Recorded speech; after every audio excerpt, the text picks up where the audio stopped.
দিচ্ছে না। রাধারানী গাছ থেকে নেমে দেখে ও মা কেউ নেই, এবার কাঁদতে শুরু করেছে।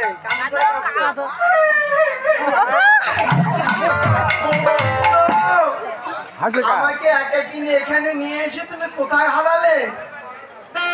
তুমি আমাকে একাকিনী নিয়ে এসে তুমি আমাকে ফেলে কোথায় হারালে? যখন এমনি ভাবে রাধারানী বনের মাঝে কাঁদছেন, সখীগণ দৌড় বনে হতে রাধারানীর কান্না শুনতে পেয়ে বলছে, ও রাধারানী তুমি কাঁদছো কেন? কাঁদবো না, যেমন তোমাদেরকে ছেড়ে গোবিন্দ আমাকে একাকিনী বনমাঝে নিয়ে এসেছিল, ঠিক তেমনি আমাকেও ছেড়ে গোবিন্দ আমাকে ছেড়ে চলে গেছে। ও তাই কাঁদছো? বলছে হ্যাঁ।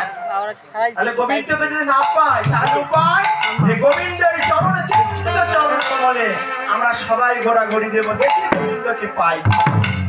এবার কি করলেন? যত গোপীগণ সবাই গোবিন্দের চিহ্নিত চরণ কমলে ঘোরাঘুরি দিচ্ছেন আর ভাবছেন গোবিন্দকে যদি না পাই আমরা কি করবো জানিস? ওরে যত নারী কুল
এবার যখন এমনি ভাবে আকুল অন্তরে বললেন যদি গোবিন্দ তোমাকে না পায় তাহলে আমরা এই গঙ্গার জলে প্রাণ বিসর্জন করবো, কিন্তু অন্তর্যামী ভগবান কি করলেন?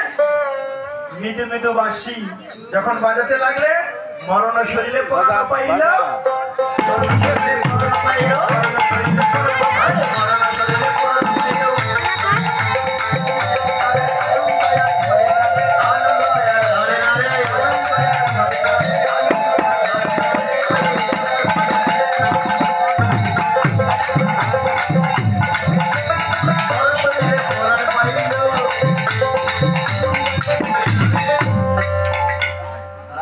না শুরু করে নাচো।